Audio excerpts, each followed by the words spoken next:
started in theater as what they call a dramaturg, and he's the guy who helps playwrights kind of give birth to their new plays. So works with them through several drafts and putting the play on its feet in front of audiences to kind of see what's working and not working.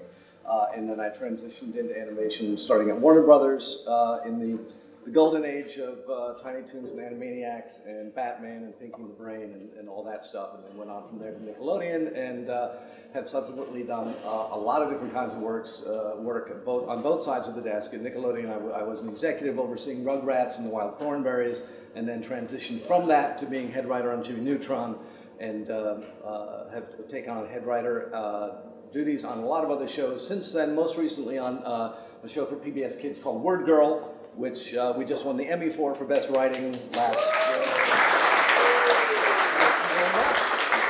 Thank you. It is indeed a well-written show, and I was honored to be part of it, really, seriously. I did not create the show, so I can say it's a wonderful show. I was just lucky to be invited on board. Rob and I both do a lot of development of properties for clients. Those clients can be studios, they can be producers who own the rights to a toy, a game, a character, a book, whatever. So that's a lot of the work we do as well, so we can at some point speak to that question if you have questions about that. But day in, day out, what we tend to do is write scripts and story edit the writing process for a team of writers. My background, I went to film school. Back in the days when I shot my student films on a 16mm Bolex that I had to crank up like that. As a matter of fact, I think there's one of the cameras in that case over there, one of those Aeroflex that I shot my senior thesis on. Not that exact camera, but one just like it. With a Nagra just like that, brought back memories. I went to graduate school at UCLA, and I got my degree there in producing, independent producing. Quickly realized that I didn't want to be a movie producer, but did like television, specifically writing for television. Because television, the writer is in charge, and that was appealing to me. So I sort of focused my energies in that space. Took a lot of jobs all around Hollywood, working for as an assistant to various people in different capacities, and then finally got my break writing animation. All that time I was writing spec scripts and looking for an agent and all that, and it turns out all I needed was a good friend that got there first, and he brought me along with him. And that first show I wrote was a series called Jackie Chan Adventures, and then I went on from there on a number of different series, and then my first big break was a series called Teen Titans for Warner Brothers Animation. I was a freelance writer the first season, and then starting with the second and beyond, I was story editor and head writer, which I shared the duties with a couple of other writers, and that was a fantastic experience. Did another series for Warner Brothers after that called Legion of Superheroes, which was based in the Superman universe. Started doing a few other independent projects, one called Stormhawks, action-adventure show, another called Slugterra. Recently did Generator Rex for Cartoon Network, and of course most recently Thunderbirds Are Go for ITV. And so the majority of the work that I do is a story editor. You heard Grant mention that. Sometimes you also hear it called a head writer. And maybe just to give you a little bit of foundation on how animation writing works, especially for us, because it's a bit of an interesting process. Nowadays, most animation scripts are freelance episodes. So in other words, there's not a staff of writers in a room that comes in every day and kick around story ideas and then magically a script appears. Typically what happens is a story editor is hired, often at the very beginning. Typically that story editor is someone who has also developed the show. So for example, Thunderbirds. ITV came to me. I had a reputation of being doing action-adventure shows for boys, so there's kind of a small group of us that sort of focus on those types of shows. So they came and met with me, and we hit it off, and they offered me the job to develop a series. So I wrote a show Bible, which we'll talk about in a little bit. I wrote a pilot script, and then we waited.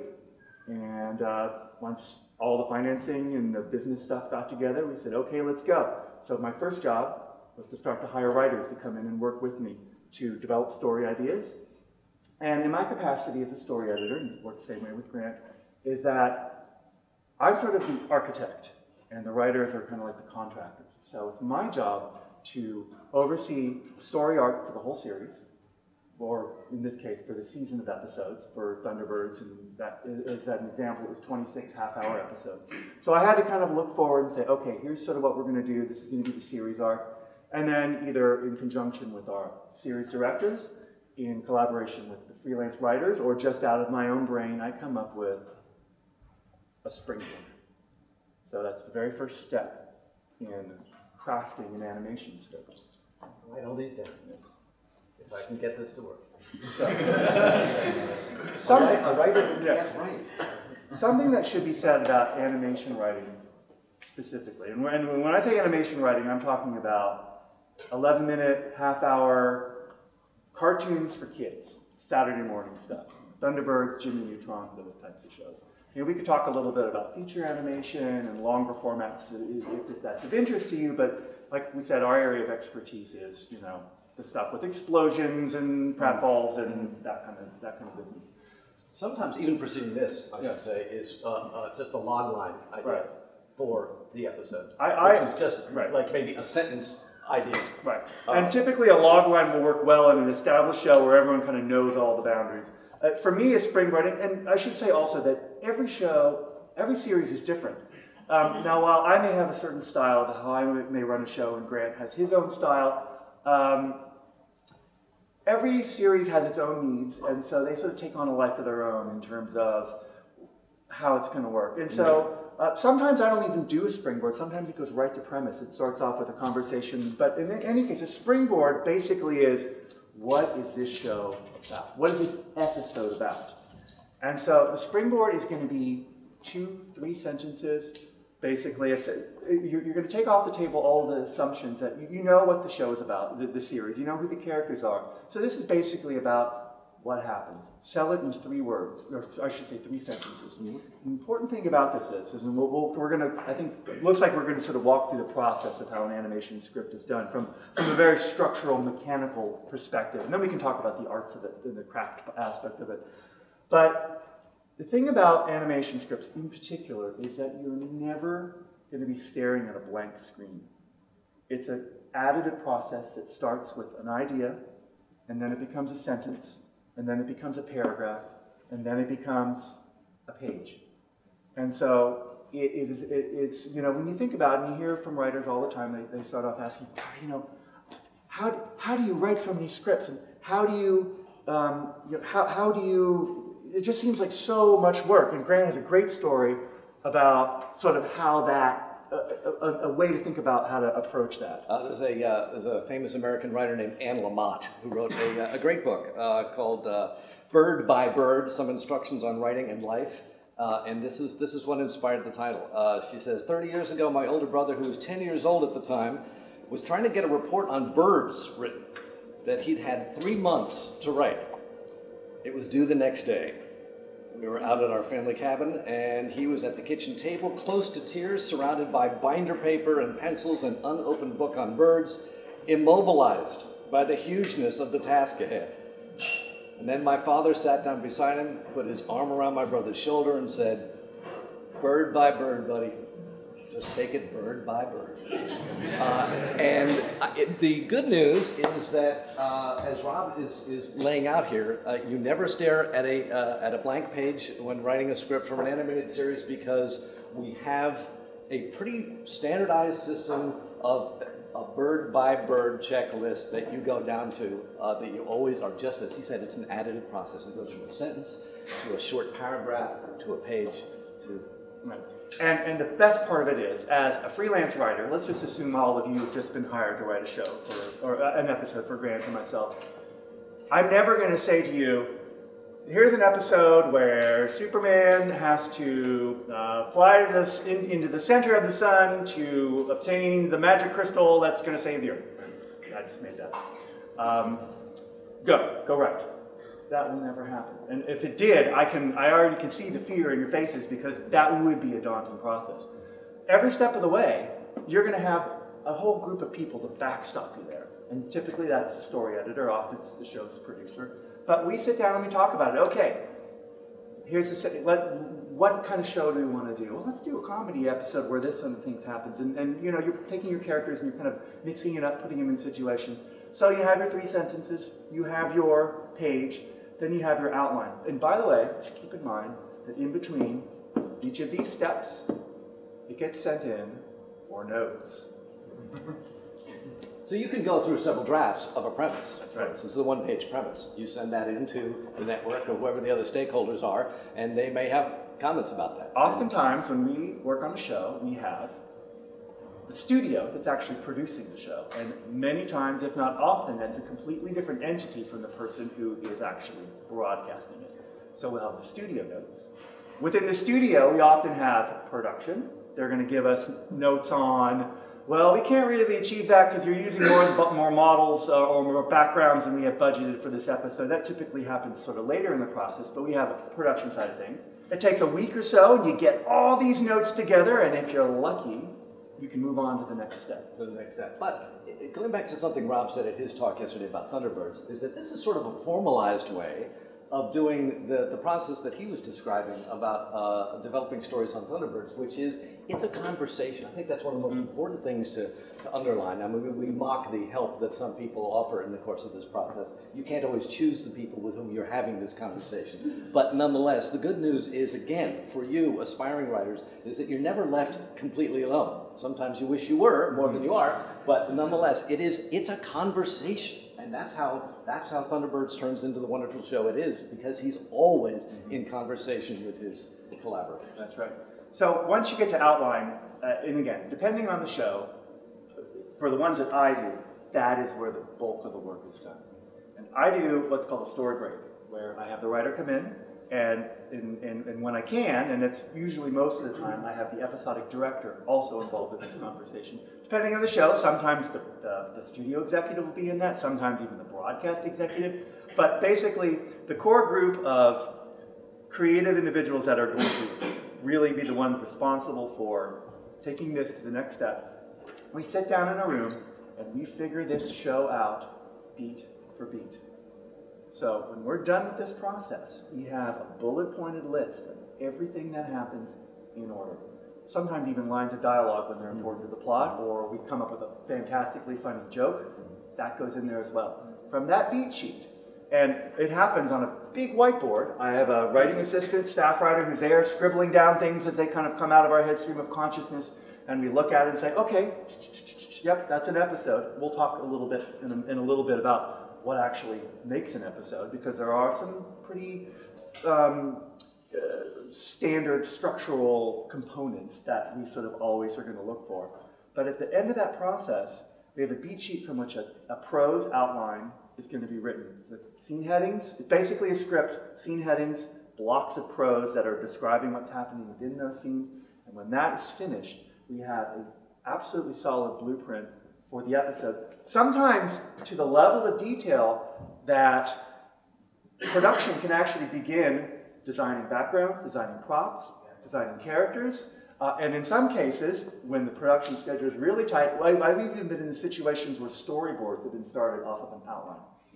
Now, the best part of this is that all those people that we talked about that are going to be reading these things and giving us notes, the one thing, this process is created, well, there's two things. One is to avoid the situation where a writer's looking at an empty page. But the next one is avoiding at all costs any situation when you get to here and then have to go back to here. That is just a killer. I mean, it's an ego killer. It is a time killer. It is a budget killer. And it's sometimes the creative or fantasy in your own mind in which you seek to kill the person giving that. Yes, exactly. And that's not good for career longevity. No.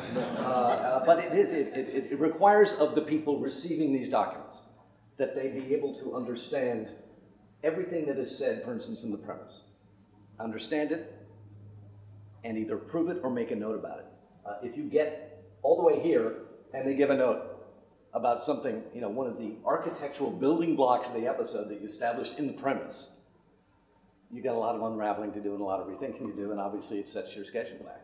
And there's an interesting thing that I found as well as going this, and sometimes, especially when you're deeper into a series in second season, third season, or beyond, not to say that the creative executives giving you notes get lazy, but they have other shows that they need to worry about that just started on, and they sort of give you a little bit more room. And Oftentimes, occasions, and this happens to me once or twice a season, it happens to all of us, even after you've been doing this a while. You'll write an outline, send it in, yeah, okay, that sounds okay, it works, you know, everyone's sort of happy with it. Then you get to the first draft script and then you read it. And you might even send it in for notes. And just something isn't right. And you just get that feeling like, I don't know, all right, let's see what happens. And you send it in and then the red flags go up and you're like, yeah, you're right. And you gotta go back. Mm-hmm. Over time, you develop sort of an instinctual understanding of, it's like a flow. Yeah, this feels right, because as we'll talk about in a little bit, there's a structure to it, there's a formula, there's sort of a way that it's sort of a, you know, there's this wave that you have to ride, and when it gets bumpy, you feel it. And as a writer, the more you do, you're going to start to get this instinct as well. It's not always about finishing, it's about making sure that what you're doing is the smoothest ride possible. But let's just assume that doesn't happen. We finish our outline, we go to draft one. Now, in my process, the way that I do it is a writer will send me alone, a first draft script, the writer's first draft. I will read that script, I will give that writer notes, I will send it back, and they will do a second draft. That second draft then comes back to me. As the story editor, head writer, I do my polish, then I send it in. So, the first draft script that is on the schedule, that's in everyone's inbox at the network and the broadcaster, is actually, in the case of what I do, this might be the same for you, is actually the third draft script. Yes.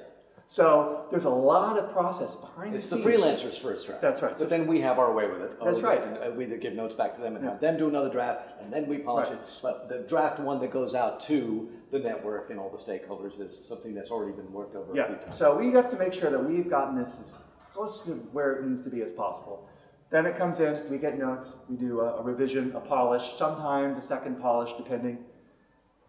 And then you start over again the very next day with a new script, and depending on the schedule. In my case, you know, every show is kind of different, but while I'm in the writing phase of production, which is right at the kind of head of the schedule, in most cases, I'm starting a new episode every week. That means, depending on the length of time it takes to write a script. Thunderbirds, we have 13 to 14 weeks, which is amazingly awesome for a half-hour show, but generally it ranges from 9 to 11 weeks. So in that course of that 11 weeks, you know, from when a script is going, I may have 6 or 8 different episodes. One of them's in logline, the next week one's in springboard, premise, outline, draft, second. So I got a lot of scripts to manage, and they're all sort of moving down that track, you know, individually like that. I'm working on Guardians of the Galaxy right now, the series, and we have 9 weeks, so that's a huge difference. 14 to 9.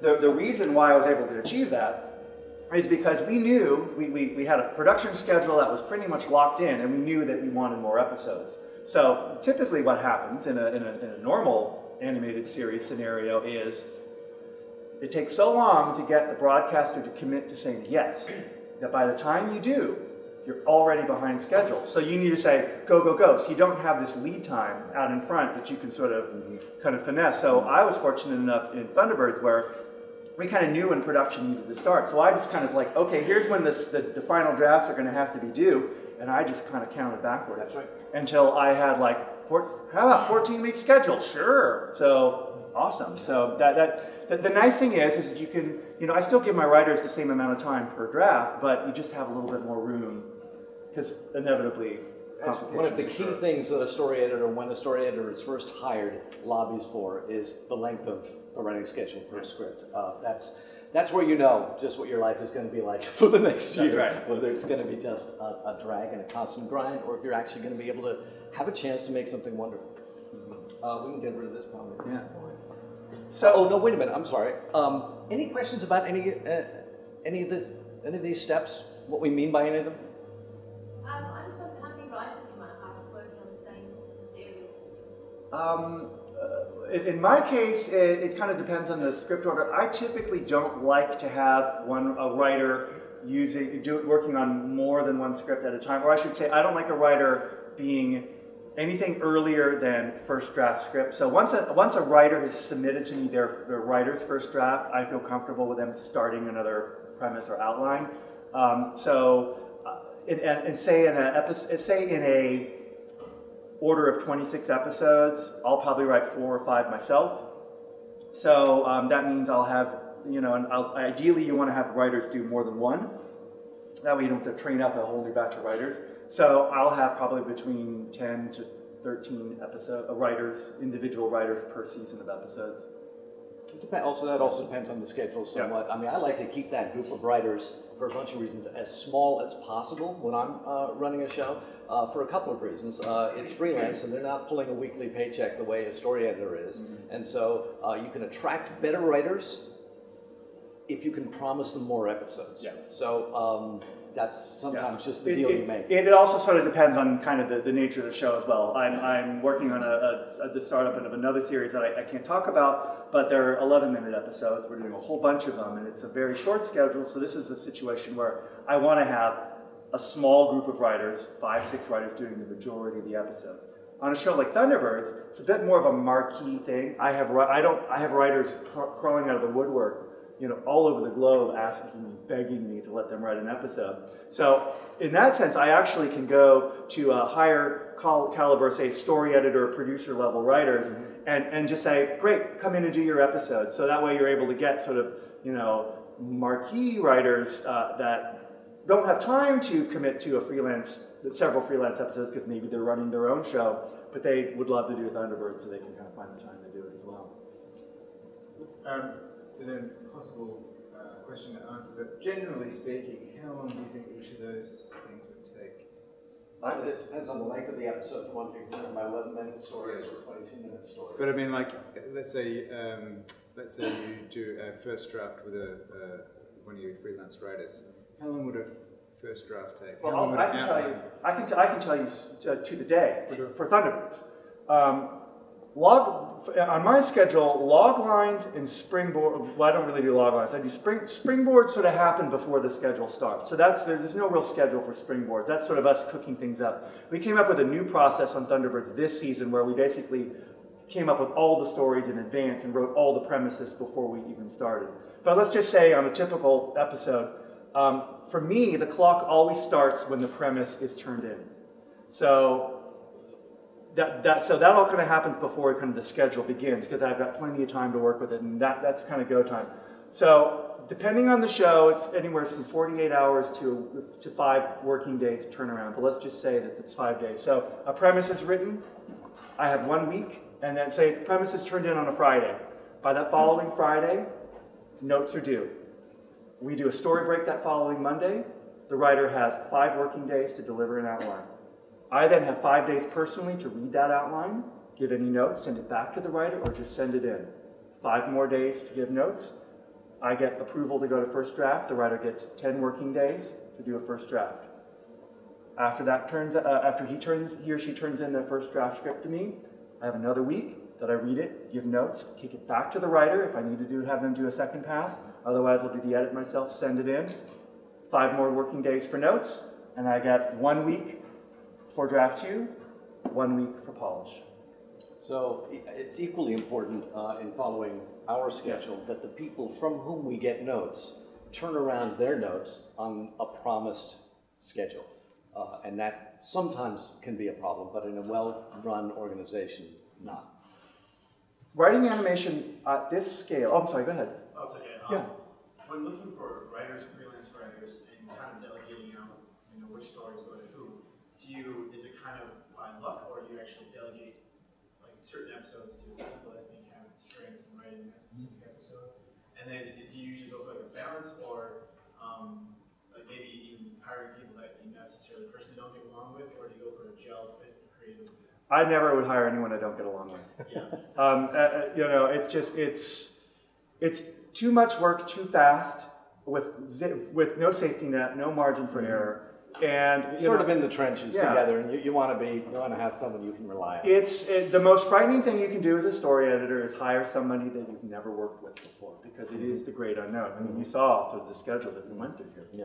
And in animation, do you build much of a bank before the show starts, or are you on the run as soon as you get? In most scenarios, because the pickup or green light happens so quickly, you don't have the luxury of banking scripts. It literally is like, we're recording in 3 weeks, we need your first script now.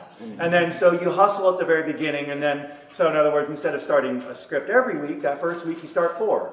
And then the next week you start 2. And then eventually you're able to sort of catch back up to the series. But you know, the thing is, and this is sort of the trick with writing freelance for a series, is animation writing, as cool as it sounds, doesn't pay very well.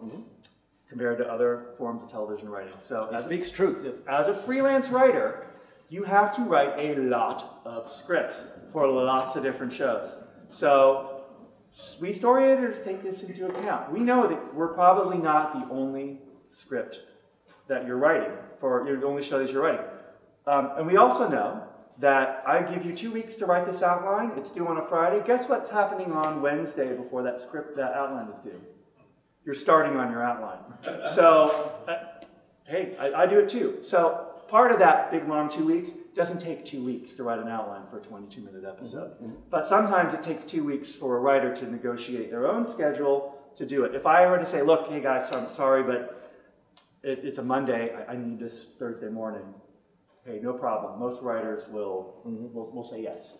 But it is a question that the story editor knows to ask the freelancer, because the story editor himself is sometimes a freelancer, and so is empathetic to the freelancer situation, which is that you are, if you're lucky, you're juggling several assignments at once. So if suddenly the schedule changes and he needs it faster, the question always comes, do you think maybe you could get it to me by Thursday? They don't assume, as they would if you were working on staff. If you're working on staff and they need it by, an hour from now, that's just what you got to do. That's right. So as you saw as we kind of went through there, it seems like it's sort of a very sort of mechanized way of working, and it is. It is the Henry Ford model for making television. So how then do you make a series? How then do you write a season of 26 half-hour episodes and not have them all coming out looking like black cars with black tires that are exactly the same? And that's where the craft and artistry comes in, because we have some very strict structures in which we have to work. And in a way that's actually good, because writers need structure. And those of you that, all artists need structure, I think. And there's nothing harder. And we mentioned this, we've mentioned this before, I think. It's nothing harder than staring at an empty page. So having deadlines, if you're wanting to write your novel, writing your spec script, there's nothing better than having you get your button here and get words on a page and having a deadline. That's hard when it's self-imposed deadline, but when you have a multi-million-dollar television production relying on you delivering on time, when you have a paycheck relying on you delivering on time, when you have your reputation, when you have your ability or your hope to be rehired by that story editor on the line, you better believe you're going to get it done, and you're going to do your best to get it done well. So another thing that's very helpful about these shows, by the way, is that the page count of the script is something that is relatively specific. Yep. So let's just say, for an 11-minute cartoon, a typical page count is 16 pages of script. I know this is a thing I do that helps me be more efficient as a writer. When I have my outline approved, I print out a copy of it, and I know the whole thing at the end of the day has to come out to 16 pages. And in the margins, next to each scene, I write how many pages I think that scene should be. And when I put all the margin numbers together, if it doesn't add up to 16, if it's 18, I don't even start writing the script until I go back and adjust those numbers so that the numbers add up to 16. And that way I know every day when I'm writing a scene, I know exactly how long that scene has to be. I write extra and cut. But this is great because there's lots of different ways to do it. I hate going back and having to... It's just kind of specific. When you're writing for commercials, like commercial breaks, how do you do that? That's a really good question. I think that's a good segue into structure. For those of you that were there yesterday, I think I may have mentioned my experience working on a pilot recently for Amazon, and it was a revelation because we didn't have to have commercial breaks. And so oftentimes you want to end your commercial break on some sort of a cliffhanger, some sort of a moment that's going to grab the audience and is going to want to bring them, that's going to carry them through the commercial break and then pick them back up where you left off. There's also a very sort of finite function of that is because the commercial breaks don't go where we, the writers, say they go. They go where the programming department at Cartoon Network or Disney XD tells us where they need to go. They say between minute 4 and 4 minutes and 32 seconds, there will be your first act break. Mm-hmm. So that becomes an interesting challenge when you're trying to tell a story that has a plot and trajectory and character arcs and all these kind of things going. And oh my gosh, we're at 4 minutes. I think we need to end this act. So that gets you into a place where you have a structure. And I think that you could look at this sort of also, you could say, a formula. And on the surface, it might seem as if a formula is sort of a bad word. That means, oh, they're all exactly the same. Oh, it's just the same old thing all over again, they just put a different color shirt on it.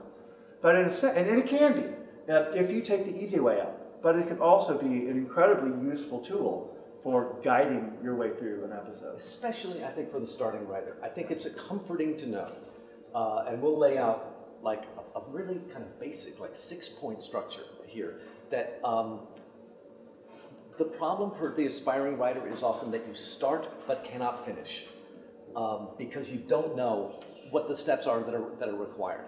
And if you just force yourself to complete some version, however crappy, of each step so that you have a finished thing, the point is you cannot fix a thing until you have a thing to fix. So write it however badly, but complete it. And then take a breath, go have a drink, whatever, walk away, go to sleep. The next day you come back at it and you're looking at least at something that is complete. And you can begin to say, well, that sucks. That should be more like that. That happens too soon. And you start fiddling with it. But you can't start the fiddling process until you have some version of the whole thing. Right. So should I just start writing this stuff out? Let's do that. Yeah. So this is, and it's amazing how this applies from the oldest Warner Brothers shorts from the 40s to feature films. Again, basically. Millions of variations along the way, but here's just a real simple, basic approach. It'll save you a lot of money taking some story structure course or buying a lot of books, but this will help you. We start out with a hero or a protagonist, and we just sort of, that question is, you know, who is this person? Let's just say it's a bored every woman corporate drone in a cubicle somewhere, you know, or it's a pet store parakeet.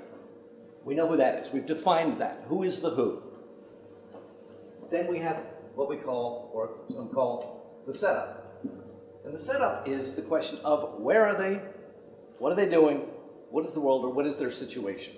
So let's say, you know, the drone in her cubicle is facing a mountain of paperwork, and she's berated and publicly humiliated by her alpha female boss, and we find her daydreaming of different superpowers she wishes she might have.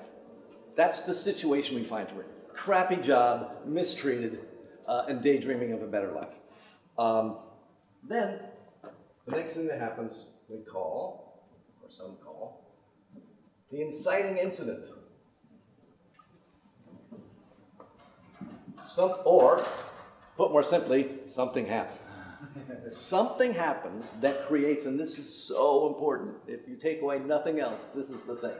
The inciting incident creates a goal. Characters got to have goals. They got to want something, a concrete goal. So let's say the obnoxious boss leaves her purse in the bathroom, and our hero walks in and finds it. That's a thing that happens that we can imagine might inspire a goal on the part of this mistreated employee. We don't know what that goal is. We're not going to get into any more detail about that, but that I want to explain to you, hero, setup, and something happens that results in a goal. Then we see a series of attempts and fails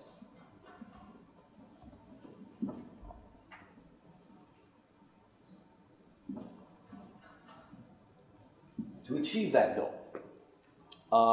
And with each succeeding attempt, there should be ideally rising emotional stakes. In the case of an action-adventure cartoon, that's often rising physical stakes. The villain has the bomb, the city is going to blow up. Then, often, again, not always, often, we have a moment of success. The thing seems to have been achieved. Wow, that moment. The hero cuts the red wire, the day is saved. But then things unravel. The clock starts again.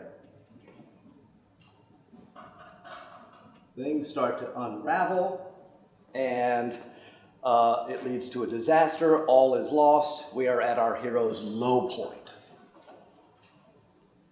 It's darkness falls. We see no way out. We're facing disaster. Then we have, again, this is just very basic. You can see it's like fill in the blanks. It's Mad Lib story writing here. It's like, so all I'm going to say, and this is going to sound like, yeah, but what? Depends on the story. Another example of something happens. That thing can be an idea that occurs to the person. They notice something they hadn't noticed before. But the result of that thing happening is that it results in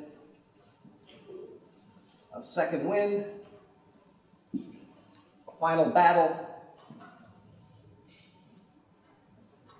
whatever you want to call it, one last attempt, and then, totally depending upon genre and what you're writing, again, this is very, very basic. I'm sorry about that. A resolution. So, the resolution is a happy resolution for the attainment of the goal. If you're running a comedy, it's a terrible, unexpected disaster. In the case of something that is tragic or dramatic, it doesn't have to be a happy resolution. It could be a sad resolution. It could be any resolution you want. It could be that the hero achieves what the hero's been after, but at a price the hero never saw coming. It all depends on the tone of the thing, the genre you're working in, etc. But if you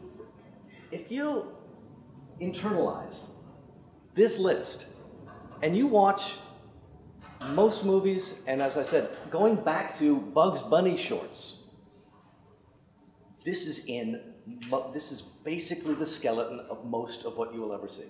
And I think calling it the skeleton is the absolutely perfect term, because what goes on top of that is infinitely variable. What Grant just described here could be the backbone of, you know, any classic feature film. It could be, you know, the plot structure of Thunderbirds Are Go. You absolutely, you know, now is the, you know, knowing this sort of foundation gives you the structure you need to then make the rest. And here's sort of the other thing too, is that when we sit down to write a script, we don't write these things on the board and then make sure we go in and check them off. This is not a checklist. What this is a trajectory. And if there's a problem with your story and you're trying to figure it out and you're scratching your head, go back and look at this list and make sure that they're all there then. But like I said, telling a story, especially for animation, is an organic thing. You know, we have, at the point at which the script is written, have a world that's well defined. We have characters that are established and that we know very well. And so, most of our episodes are going to start with this. We don't need to have all this exposition stuff. And especially for television animation, there is sort of the mantra of, get to it. You don't have time for exposition. And, you know, as writers, we love explaining things. We love the details. We love getting in there and building a world and focusing on those things that we think are so awesome and so exciting. We all do it. But the thing of it is put yourself in the place of the audience. is that going to be interesting to them? Is that going to move your story forward? Or are their eyes going to glaze over? Are they going to turn, are they going to change the channel? Are they going to click on another link? These are things you have to keep in mind. Any questions? Is there a reason why that's so ubiquitous and why it always seems to work? I have no idea. That's a very good question. Yeah, no, you stumped I mean, I think it kind of goes back to, you know, the very genesis of storytelling, and, you know, there's too many books written on that whole kind of thing to even, you know, begin to scratch the surface. But it seems to work. And I think when you're talking about setting goals for a story within a very finite amount of time, 22 minutes, 11 minutes, 7 minutes, 2 minutes, you know, there needs to be a trajectory. It just, you know, you can certainly be successful with a series of gags that are strung together, and it'll certainly be entertaining. But you're not really telling a story. Yeah. You know, gotta say, to reiterate the very important point is that people turn to entertainment for different reasons and consider things entertaining for different reasons. There are millions or billions of people in the world, and each has different tastes. So this is something that seems to appeal to and work for. It's a rhythm to storytelling that seems to work for the broadest cross-section of people in the world, but there are plenty of masterful pieces of art and great pieces of internet trash, classic trash, that don't follow this at all. Right. It's not necessary. This isn't necessary. This is, again, something that seems to work overall. Yeah. It's very helpful for especially the beginning writer to keep in mind, because among other things, let's say your idea for your story, the genesis of your idea was a fantastic resolution. Knowing that these are the steps you need to create your story, if the resolution is the thing that's most clear to you, you can start writing that. That can be the first thing you write. You don't have to write in this order. You can then write backwards from the resolution, as long as you make sure you're hitting all those points. In some cases, too, you can change it up a little. It doesn't have to go in this order. You can take things out. I mean, sometimes there's a way that you can just simplify this. You have a hero, and there's something that he wants or she wants, and there's something else in the way of them getting that. That's probably the easiest way to sort of boil it down, because drama and plot comes from conflict. It comes from, you know, it comes from an obstacle. Yeah. And so, you know, that's all The Martian is, right? The Martian is just like there's a guy with a problem, and there's something in his way from achieving the problem, and the whole movie is trying, and sometimes failing, and then trying again. In fact, that's like the whole theme of the movie. It's human nature to root for the hero. You know, and if things come too easy for them, you just don't have a compelling story. And sometimes those things that get in the way are, as in The Martian, they're just the environment, they're physical, but often, of course, and if we have time, of course, we can get into this, they can be other people. You can have antagonists. You have a hero, you have, you know, antagonists, but people who are, you know, obstacles to our hero achieving what our hero wants. Characters? Want to talk about characters? Sure. When I first started at Warner Brothers, the guy who got me into the business was a guy named Tom Ruger, who was sort of the big mocker, who hired away by Warner Brothers from Hanna-Barbera to head up the new effort, which, you know, led to the creation of Tiny Toons and Animaniacs and Pinky and the Brain and Batman and all that stuff. And so he was sort of my mentor when I started out. And he gave me a list that I still use. I know one of the questions that people have is characters. How do I create interesting characters? Where do I start in creating who my characters are? How do I really know who they are? How do I, you know, get familiar enough with them that I know what they would do in a given situation, and what would be an interesting situation to put them in, say.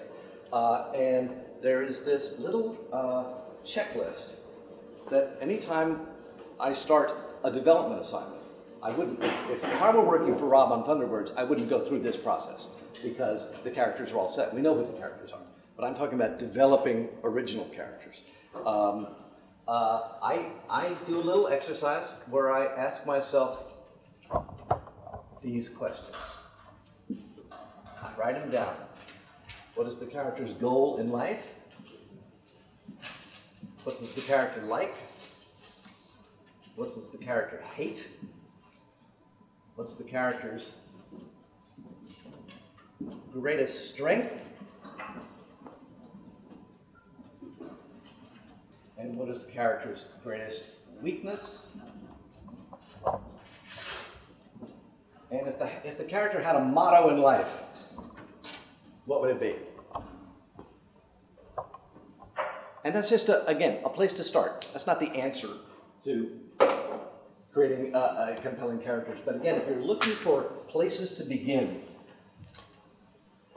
you can always begin by, in this question, creating characters with this list. Just answer the questions on that list. Now, you might also start to notice there's a really interesting sort of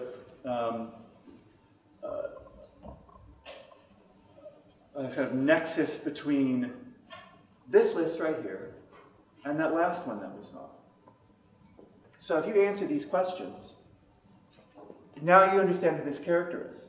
So what creates story? Obstacles, conflict. We know what this character likes. So what happens when that thing that they like is taken away? We know what this character hates. So what happens when the thing they hate the most is put right in front of them? That becomes story. And so you know these things. You keep in mind those things from the last list we looked at, and you can start to see it come together.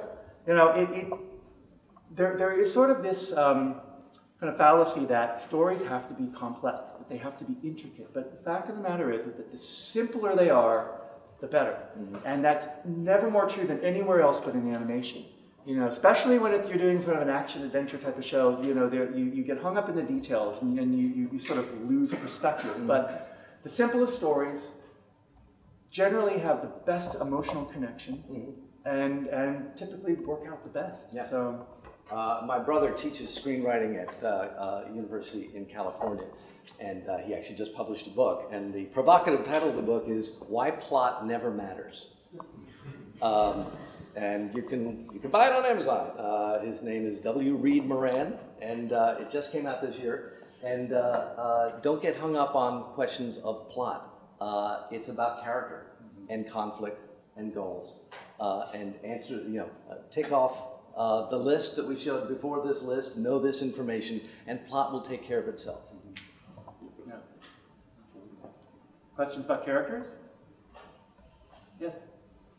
In drama, often a character will change over the story. Yes. In a comedy, they often don't. So that's such a great question. Yeah. So yes, one of the things they will tell you, if you take, and this is something I feel very strongly about. If you pay a lot of money to take one of these story structure courses, they will teach you. A lot of them are based on the Joseph Campbell arc of the hero's journey model.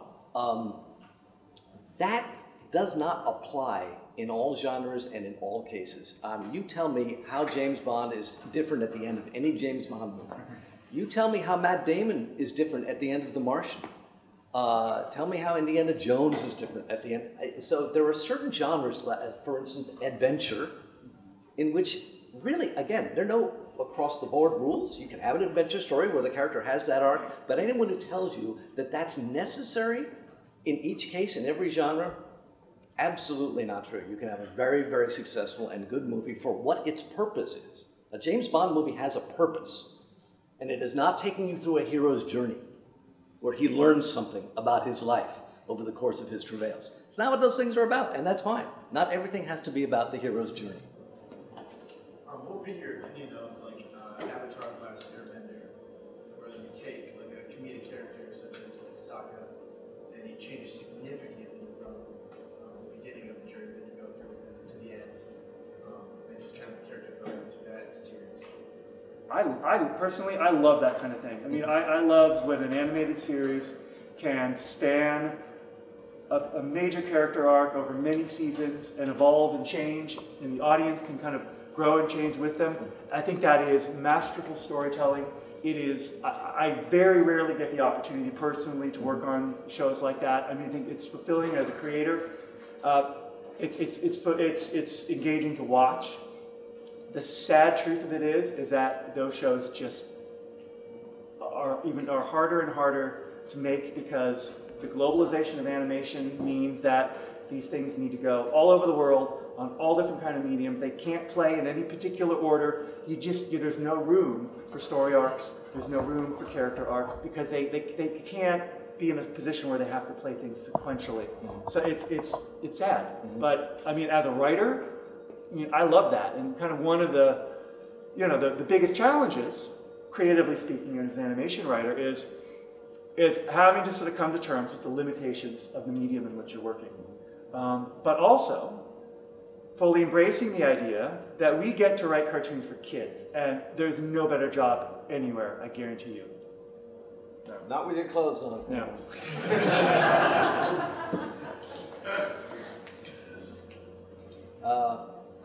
Anything? Bueller? Anything? Yeah. Do you get worried about cliche and stereotype instead of a vector to turn out the character and stuff? Yes. All the time. We were actually talking a little bit earlier, we were kind of comparing war stories on series development. And typically when somebody, when we're pitching a show, we've been hired to develop something, it's like oftentimes when Grant or I are hired, or writers like ourselves are hired to develop a show, we're given something. It could be a comic book, it could be a novel, it could be a picture of two characters in a wacky pose. I mean, sometimes, oftentimes it's a toy. A thing you pull a string and it spins around. Make a show about that. Okay, well, gosh, great, okay. Well, the first thing you need to know is you need to define, this might actually be a good transition into talking briefly about series development. So, thank you for this. The first thing you need to kind of define is what's the show about.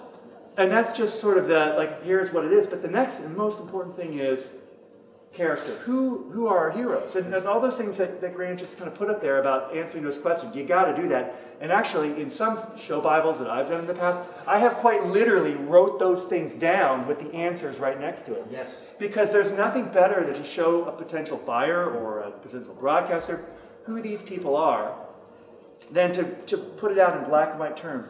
Here's the problem. You can't define a character by just a couple of words on the page. There are several factors that come into what makes a great animated character. What they say, how they say it. So in other words, the voice actor that you cast to play that part has almost, if not more, impact on who that character is than anything that I would write, and sometimes even what they look like. And the challenge is that if we're, as writers, we're not artists. We're starting with words on a page. So the reader of this document, they have no idea what they look like. They have no idea what they sound like.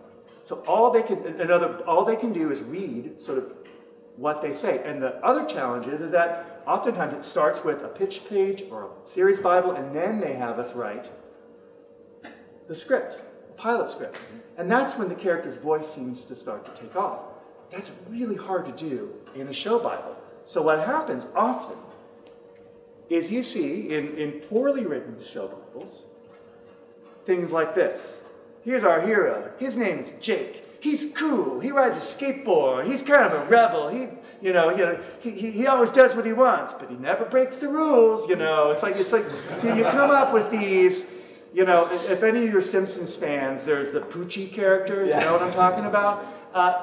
And for a while, I actually had that on my wall just to remind me. So the thing is that you are grasping at straws to create this sort of kind of muddling creation of a character without any real context for it. So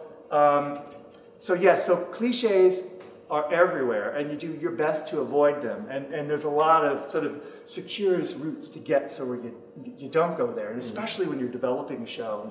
Because, in those very early stages, you just don't have a lot to work with. And it's incredibly challenging to convey the essence of this character in basically, a bullet-pointed, most of these are kind of nice prose, but, in sort of a written dossier. You're describing who these people are. And that's never nearly going to be as effective as seeing who they are, hearing who they are. So well, and that's one of the advantages that, by the way, a lot of you sitting here today have over us, is that obviously in a medium like this, if you're talking about pitching a show, the idea of pitching a show with words written on a page and no imagery that's a non-starter. That's just almost never, ever, ever going to happen. It happens when you're at a point in your career when they know you have a track record and you can go and say, here's what show I want to do, here's the story. Oh, okay, yeah, I can. And this is what they say almost every single time. Oh yeah, I can see that. So I'm telling them a story, I'm showing them a page, and oh yeah, I can see that. So there is a sense that you are able to visually communicate something. Yeah, that's our job, is to try and be as pictorial as possible. It is no easy feat. No, and you who are artists, you who are animators, you have a leg up on people like us when you're trying to pitch a project, because ultimately the best tool you have in pitching an animated series is to bring in a piece of film to somebody. So yeah, artists have a big leg up on writers when it comes to pitching animated series.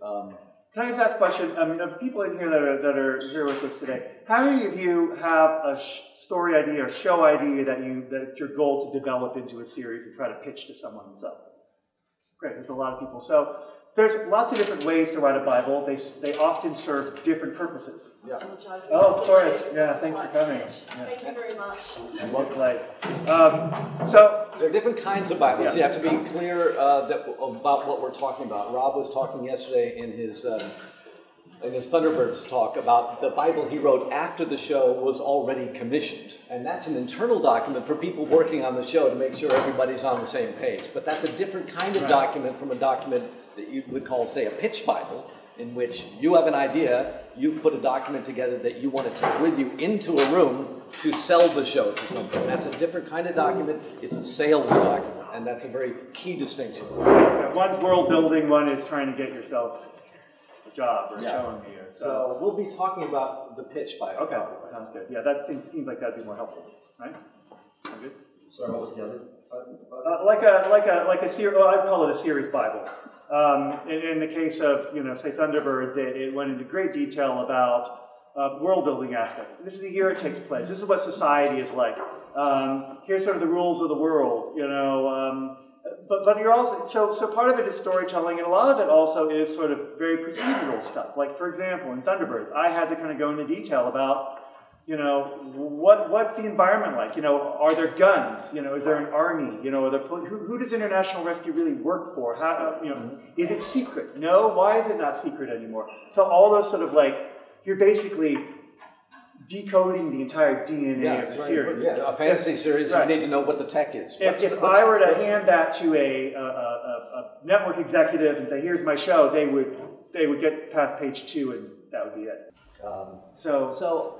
Often when pitching a series verbally, but also in a pitch Bible, and a lot of this stuff is, again, like everything I've read up the list we put down here today, a lot of this stuff is totally, it's very flexible. But often a busy executive will want to know right up front what type of series it is. So, let them know what the genre is right up front. Is it action adventure? What the demo is that you're aiming for? Is it a preschool series or not? Log line of the idea. I'll give you a couple of examples of those. One sentence description where a busy executive can look at this thing and in one sentence know what the show is. So I'm working on a series right now for mobile devices in China that will teach English to Chinese. And it stars a Chinese comedian named Joe Wong. And the idea came from him. It's called Little Joe. And our log line for this series is, again, for the busy executive to get right away in one sentence what the show is. A 10-year-old version of comedian Joe Wong tries his best to fit in after moving to the U.S. with his family and his talking cat, Seth. One sentence just kind of tells you, okay, that's what the show is in its simplest terms. And like the other documents we were showing you, you kind of go from short to longer in a way. So, the next thing, the next section is a series overview in one of these pitch documents. You don't want to get too wordy. again, I think you've got to think in terms of impact. It's a sales document. So you've got to be pithy, you got to ideally have some great visuals, and if you can do it in bullet points and as few words as possible, they will appreciate it and they will love you for it. But the overview kind of tells you what the series is about, who the star is, what kind of stories you're going to be telling, you know, in what world it takes place, in sort of a general way, and then conveys something of the tone. The writing, again, in one of these documents, Rob and I were talking about this earlier, is like, yes, and if you can capture the tone of the series in the tone of the writing of this document, all the better. That, especially in a sales Bible, that I can't stress that enough. I mean, we as writers, especially as show creator, we have our voice, we have our style, we have, you know, what is the essence of me, what is the essence of you as a writer, and you need to get that across on the page. So, you know, I've done pitch Bibles and series Bibles that were written entirely in the voice of the hero. Mm-hmm. So it wasn't just me, Rob Hoegee, writer, writing down this nice long list of stuff. It was literally, you know, hi, I'm Scott Tracy. I'm the oldest brother in international rescue, blah, blah, blah. And so he's telling the story. This is my little brother, Alan. He's kind of a pain in the neck, but he's the best pilot in the world. You know, so you're now starting to involve the reader into your world, in the voice of your show. Yeah. If you're writing, you know, if you're selling a comedy, it would be nice if the document actually elicited some laughs when someone was reading it. And then, again, it depends where you want to put this, how important. If it's obvious from the log line what the world of the show is, then you may not need to describe the world of the show at all. That's something that might conceivably be covered in the overview. But the most important thing, again, this is the subject on which Rob and I are passionate and in total agreement, is that the characters, I mean, someone, was it Ralph? I think Ralph was telling me, Ralph Sanchez was saying yesterday that somebody once told him the difference between features and television is that in features you go into a dark room away from home and you're taken on a ride somewhere. Television, you're inviting characters into the intimacy of your home every week.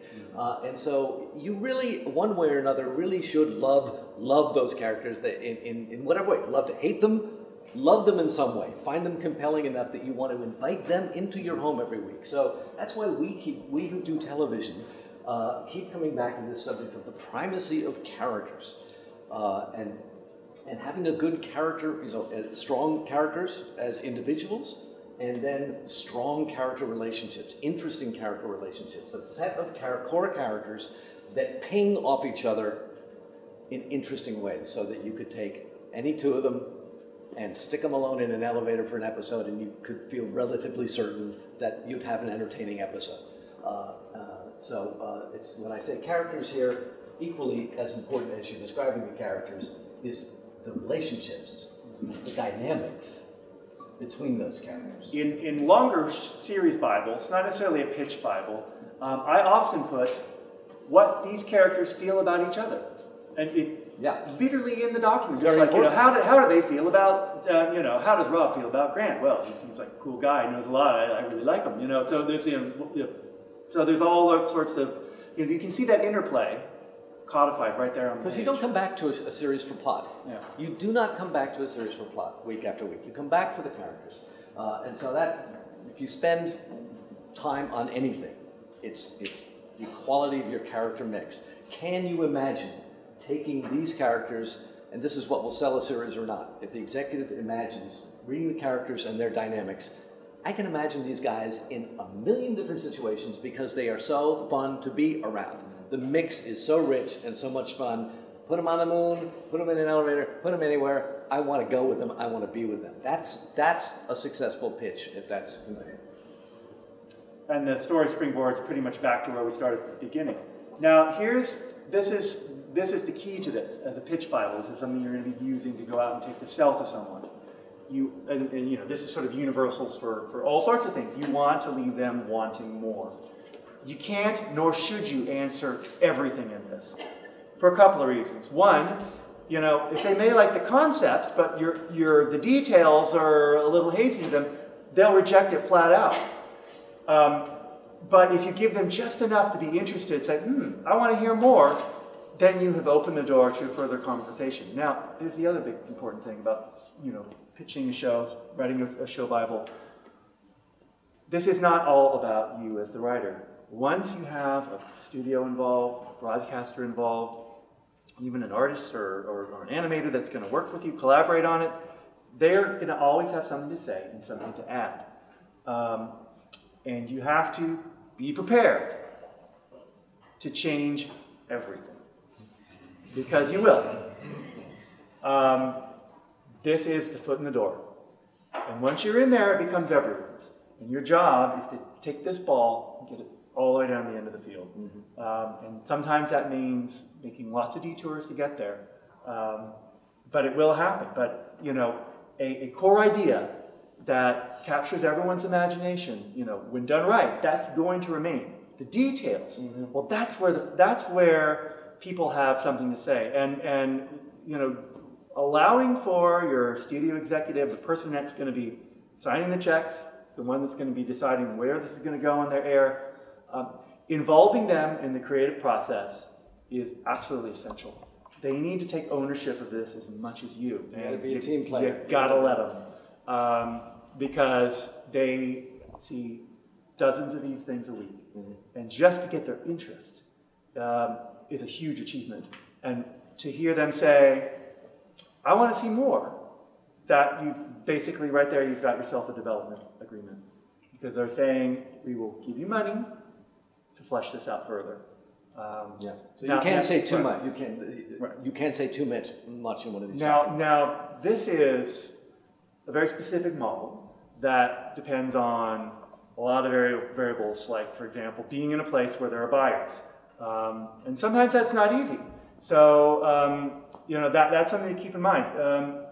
If you were going to do a pitch Bible to do like a web series, that might be different than something, a classical cartoon that's going to go on Disney Channel. So, but still, the idea is, this is the first step, this is the beginning, you want them wanting more. But delivering on the promise of this and getting as clear a vision of your show as possible is so essential. I've seen a lot of sort of pitch Bibles that artist friends have done, and they've asked me to have a look at, and they look great, but they're often missing the character dynamic and especially the story springboards. I can't stress enough how important these are.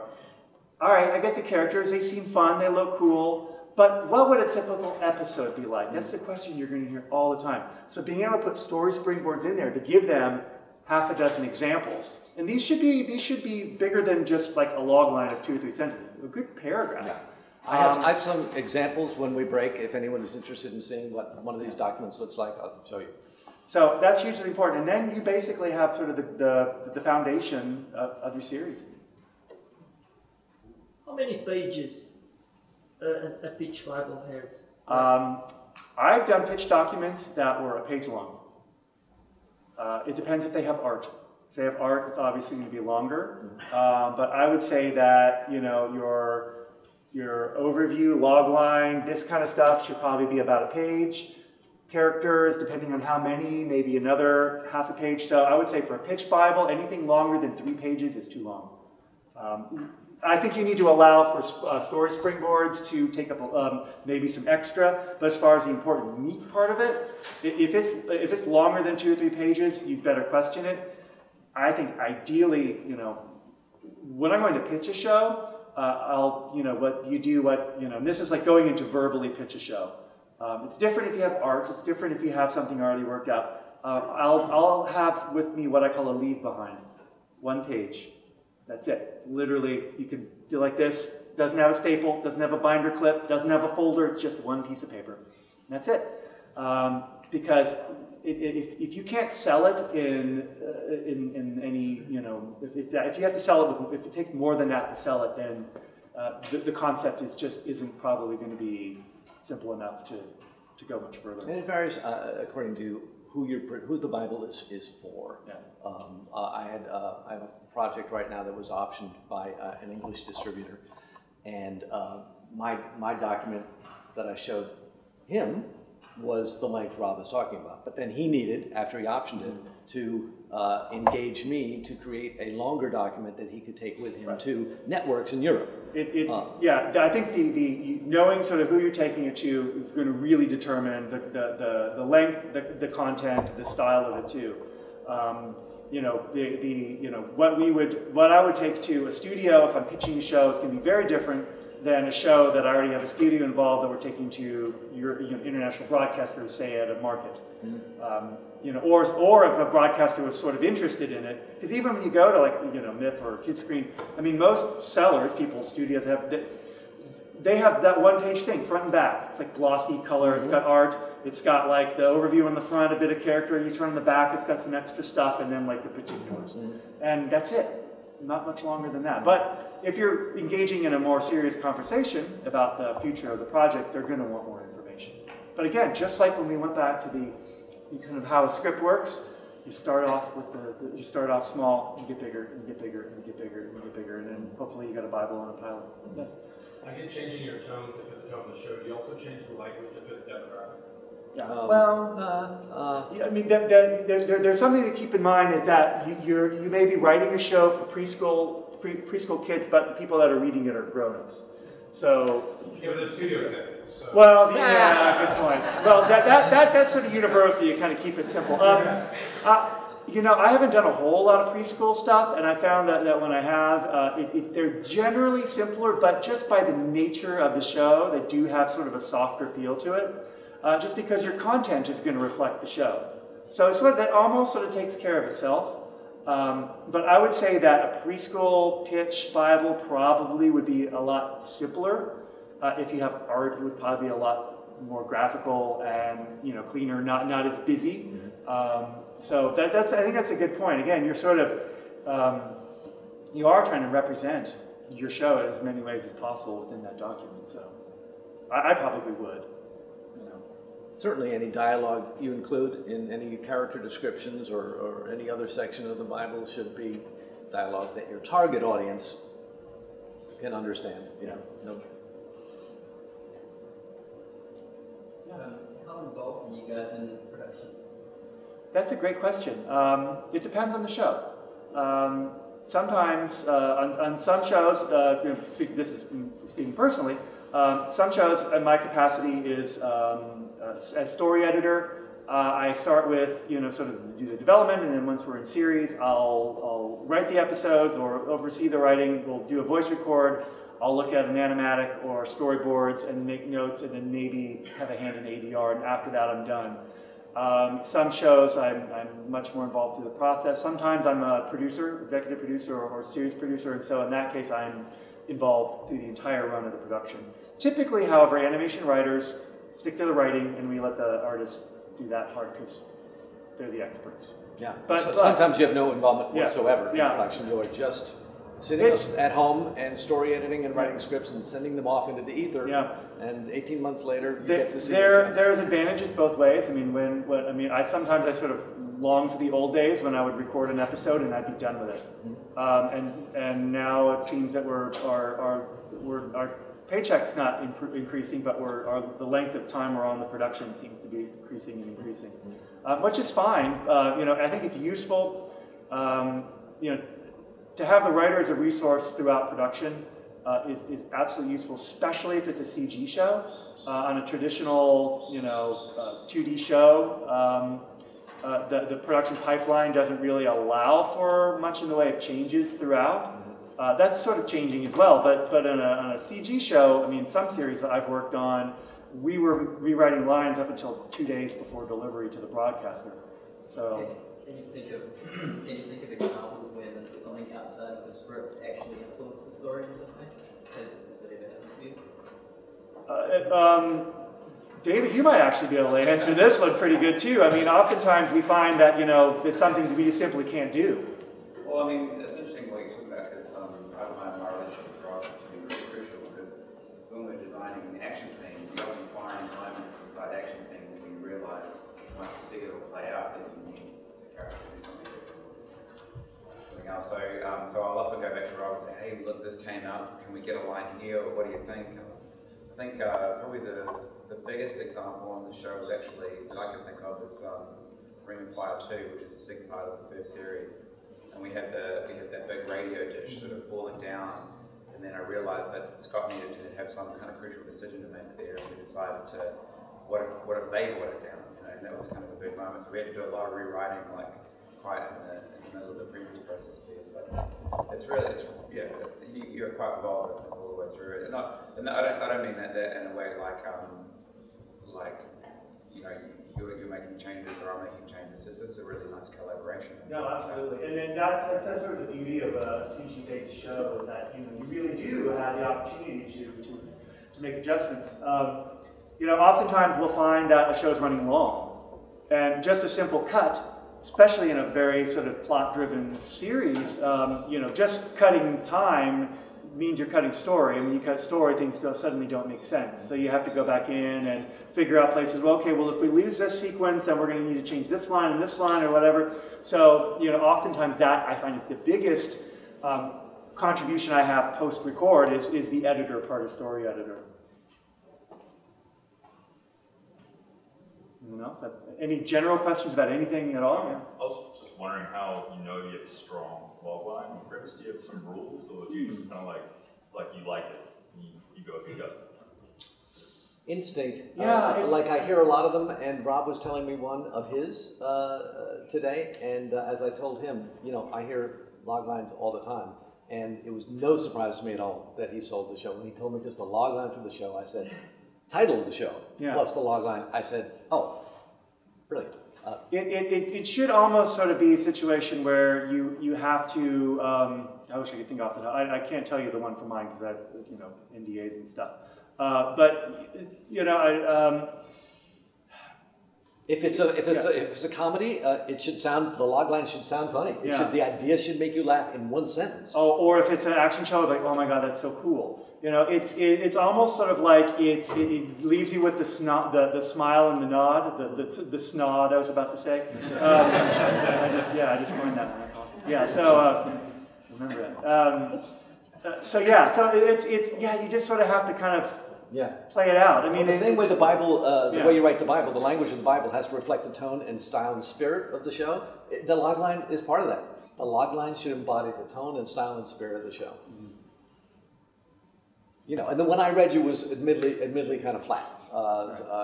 It just laid out the facts of the show. But I have, for instance, I just completed developing a primetime original primetime series that I'm going to be going out to pitch when I get back to Los Angeles. That's sort of is an animated telenovela parody with animals, and the logline in that one is passion, intrigue, heartworm, and that just kind of captures in like 3 words what the concept is. You know. Here's an important point, and I think this is, I realize that we should probably make this clear, is that the approach that we're taking here is a pitch Bible, a style of writing from a writer's perspective. Many of you are artists and animators first, and your approach quite likely and almost probably should be very different than ours, because sometimes shows are script-driven, and sometimes they're artist-driven, storyboard-driven, mm-hmm. and it's almost a very different animal. I would say that look at a show like, say, Adventure Time. I think it would be very hard to write a log line for Adventure Time and sell it, and sell the amazingness of that show. Yeah, it wasn't sold that way. And it wasn't, because that was a show that was, Penn Ward made the show, and he's like, here it is. So, the moral of the story is that this is how we do it. Hopefully you can take some things away from it, but it may not be the best way for you guys to do it if this is sort of the trajectory you're on. SpongeBob wasn't sold this way. So that's what I was saying earlier. You guys who are artists and animators out there, you have a leg up on us because you can actually walk in and show them. You know, you almost kind of like sing the words to the theme song. You know, that could sell the show right there. I mean, that's probably, you know, you could do that for SpongeBob. I think it's season 1. Yeah. So, how do you break into the industry? The short answer, and that I hope this is not too discouraging, but if you want to be an animation writer and do the things that we do, move to Los Angeles. And that's the truth of it. That being said, that's the easiest way to do it. That's not the only way. And the reason I say that is just because that's where the decisions are made most of, and that's where most of the work is. But that's not the only place that animation is being done. It is increasingly a global marketplace. It is increasingly a place where, you know, there are more so than ever independent, you know, intellectual property that's being developed in the cartoon series is right here in Wellington, and you know that is sort of the future. And you know, I think that's hopefully going to be the best opportunity for people that live here to get a chance. Because unfortunately, even shows that are produced, you know, internationally, the sad truth of it is they often go to the United States to hire their writers. Not simply because we're necessarily better than anywhere else, but just it's the importance of the American market. It's just, well, also because we have the infrastructure and the talent pool, and many places don't. I mean, you know, I am working Thunderbirds as a UK New Zealand co-production. Most of the writing side of things is being run out of the UK, but they went to the United States to hire me to write that show. So,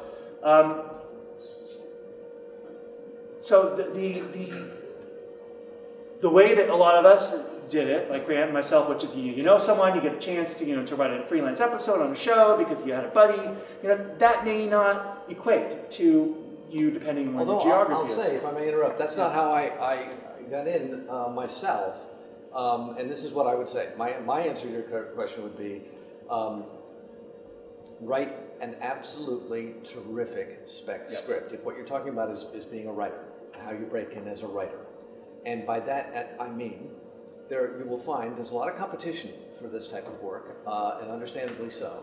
And so as a result, there are quite a few, thousands and thousands of very good scripts by aspiring writers, spec scripts out there. You need to set as your assignment to be your one spec script. You don't have to have a dozen. You have one spec script that is excellent and that stands out from that pile of 20 sitting on that executive's desk. That's how you break in. Yeah. I wrote one spec script when I started was trying to break into the business. I wrote a couple, but one that I spent 6 months rewriting until every bit of it was absolutely perfect. That one script got me work for 10 years. Got me my first, it was a live action, half-hour spec script. Not original, it was a show that was on TV at the time, and it got me a feature commission, it got me into animation. It was the script that they read at Warner Brothers that got me into animation, and it was a live action script. That's a great point, and I should say that when I'm talking about Move to Los Angeles, that's sort of the easy road to animation writing. I mean, what Grant says is absolutely true. I make a point on every series that I do to always hire a new writer, someone that's never had a produced credit before. So the advantage to being someplace where there is an industry is access. It's very hard, you know. Grant, myself, we're the ones that hire the writers. So unless you have access to people like us, it becomes a lot harder. Not impossible. So a fantastic spec script is absolutely essential. I've hired countless writers simply based on reading their script and saying, yeah, this person is the real deal. They know what they're doing, and I'm going to give them a chance. If you're a writer, finding an artist to collaborate with, do a graphic novel, do a web comic, do something that gets your work out there, that gets yourself noticed. Because I guarantee you that, you know, you may be here in Wellington, I may be in Los Angeles, but if you do something exemplary, if you really stand out, we will notice. You know, it's especially if it's like, you know, our needs are often varied based on the shows that we do, and so, you know, we're always looking for someone that's going to make our life easy and it's going to make our show great, and the writers are what does that. So. Just as a natural follow-on to that previous question, what do you look for in a script? All those things that we talked about just before. I mean, that's a simple answer of it, but I want to be surprised. I think that's sort of, and that's almost something that you want to see even when a writer turns into, because, you know, I showed you that real sort of Henry Ford model of how to build a script, and so you tend to go by the numbers. But when I get really excited is when the writer hands in their first draft and it surprises me. And there's something in there that's just like, oh, I didn't expect that. Because that's a roadmap, it's not the rules. If I'm reading a spec script, and we read them a lot, and we read a lot of scripts, and we write a lot, so we know when you're surprised, when you see when something makes me laugh that came out of nowhere, I'm going to take notice. Making your reader laugh is probably the best, even in something like an action show. If you can make me laugh, I'm going to remember it.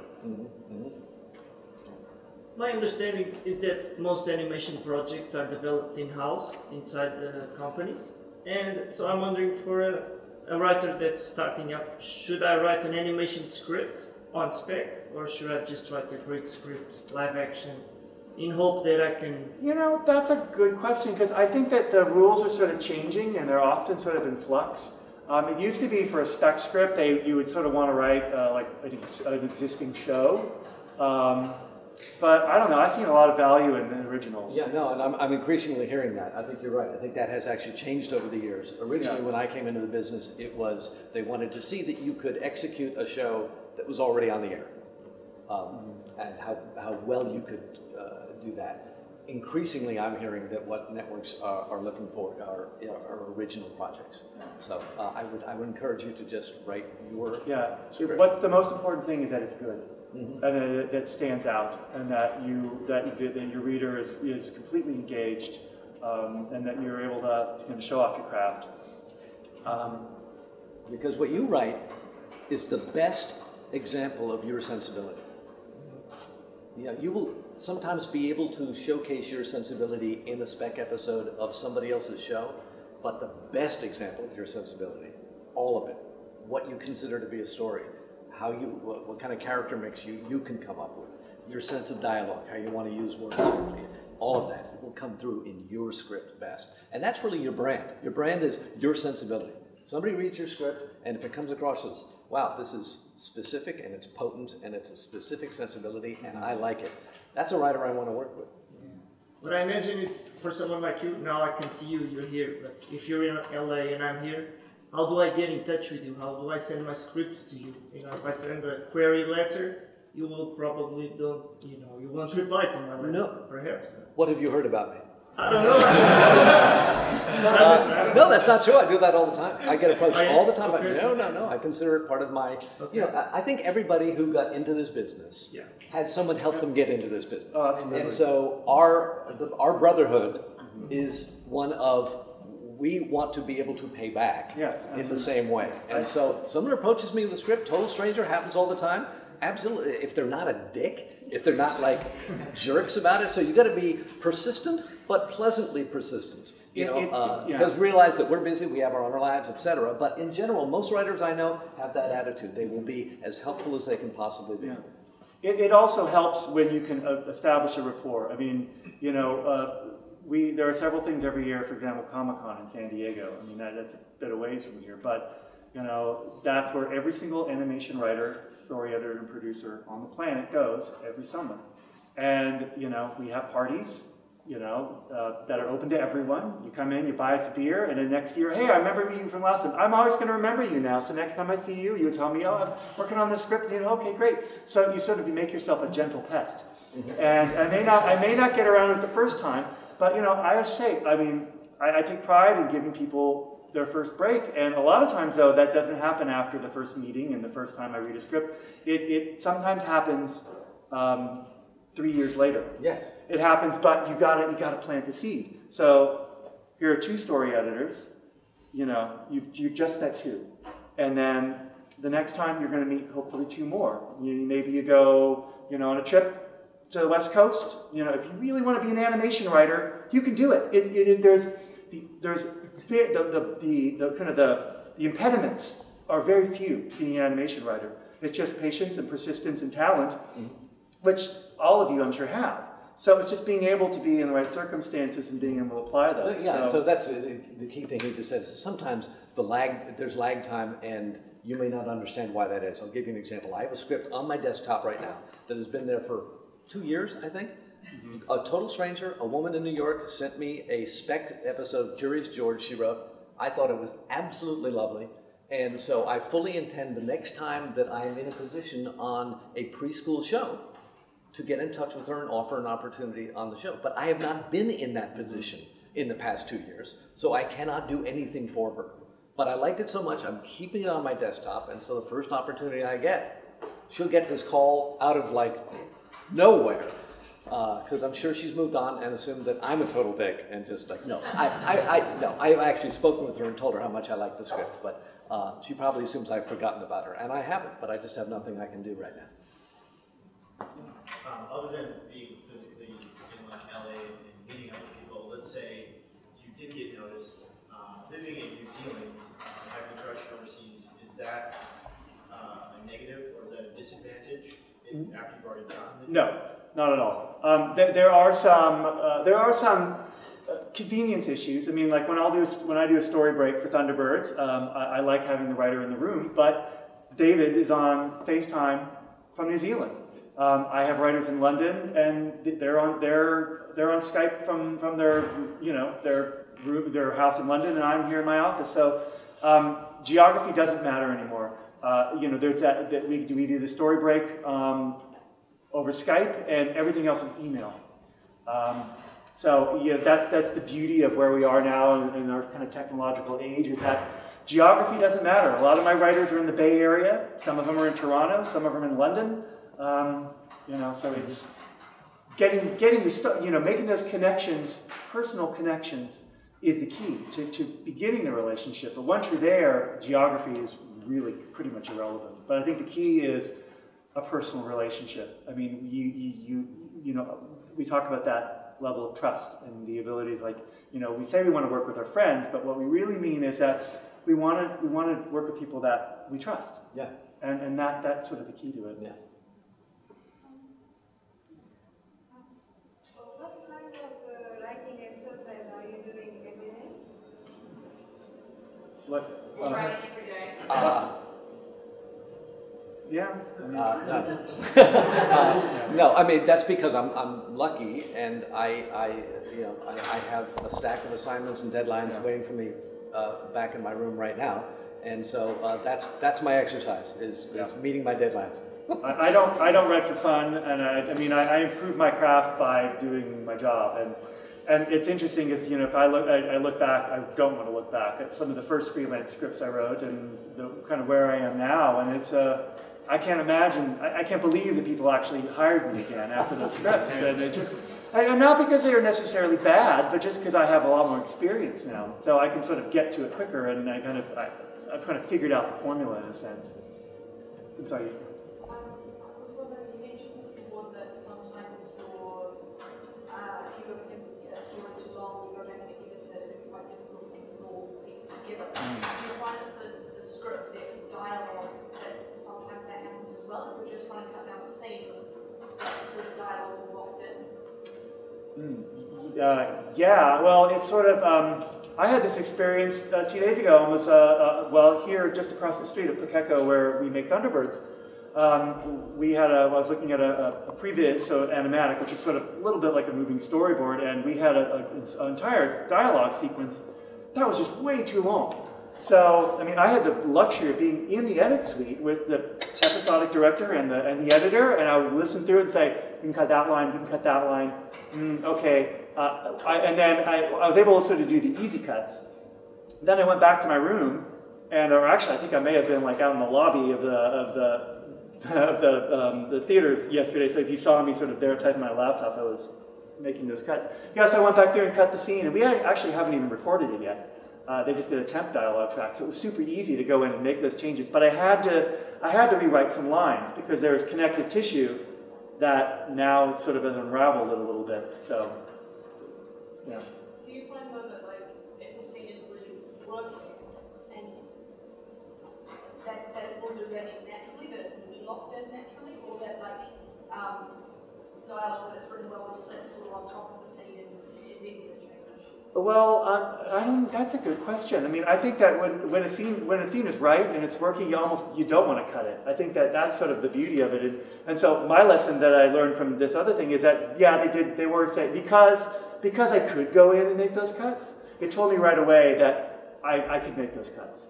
and that I got to the essence of it. You get to a point where you can edit it down so bare that while it may have streamlined the scene, you've lost all of the heart and all of the humor, and it's a real balancing act. There's a core idea and a core charm, not only to every series, but to every episode in every series, and you've got to make sure that when you're doing your editing, in a case like you're suggesting, that you're not cutting the heart out of the episode. You're not cutting into that scene, which was sort of the scene around which the whole idea for the series, for the episode, was built. Go to some other scene and lose something from that. Yeah.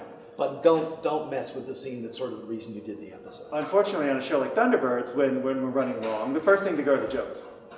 And then the second thing to go is sort of the explaining stuff. And then the third thing to go is we try to trim the action, but you know, sometimes our show is sort of about that, so like Graham's saying, you kind of need to leave that where it is. But the best solution is to start with stick to your page length. You know, I mean, we deliver Thunderbirds at 28 pages and not a penny over. Because what happens is inevitably, after we get notes in and the directors chime in and say, oh, it would be cool if we did this, we want to do that. Next thing you know, you got a 31, 32-page script. And that's typically where I used to start in action adventure shows. We'd be around 30 to 32, sometimes 34 if it has a lot of talking in it. But now I start at 28 and then it kind of creeps its way up. I was just thinking, series like The X-Files and True Detective and Breaking Bad have a sort of an arc. So I was wondering, in Thunderbirds and Guardians of the Galaxy, you guys think of an arc, or that's too... Yes, I like that because it's just, you know, sort of like when you talked about Avatar earlier. I mean, it's kind of good storytelling and it's fun. I mean, it engages the viewers. But this is sort of the same answer that I gave before. It's that the problem with that is that broadcasters and international broadcasters who are buying the show, that really are the bread and butter, what finances them, they want to be able to play them in any episode, in any order. So if you have episodes if you have sort of an air order that needs to go, it creates a problem. So what I tend to do is what I call more of a sort of a direction, or kind of a trajectory is my term for it. So where our characters are starting in the beginning of the season and where they are at the end of the season, or where the plot is at the beginning or the end, has moved down the field or has changed a little bit. But it's not in a way that you have to see them all in a particular order. Like, for example, in Thunderbirds season 1, we're introducing, this new character KO, and sort of a redo of an existing from the classic characters, and she's got a secret, and so we're exploring that and that relationship within the team, and it really comes to a head, in the finale of season 1 in a really, really cool way. So, but again, it's sort of something that we have these little touch points throughout. Yeah. In a drama world, it would be different between a drama series and a sitcom. Yes. But which is always the same. Yeah. Yeah, it's sort of like when you go, we're looking through that sort of the arc of an episode, you always end at status quo. So you sort of end where you begin, in a sense. No, but that is one of the great satisfactions of a series like Breaking Bad, is that clearly the creator had a vision of the grand story he wanted to tell. And he took us on a real grand journey. And that's one of the deep, deep pleasures of that show. But that's rare. That's not your typical hour drama. That's not The Good Wife. That's not, Chicago Fire Department or whatever it's called. It's a rare pleasure, a show like that. Anything else? We covered it all. Thank you. Thank you.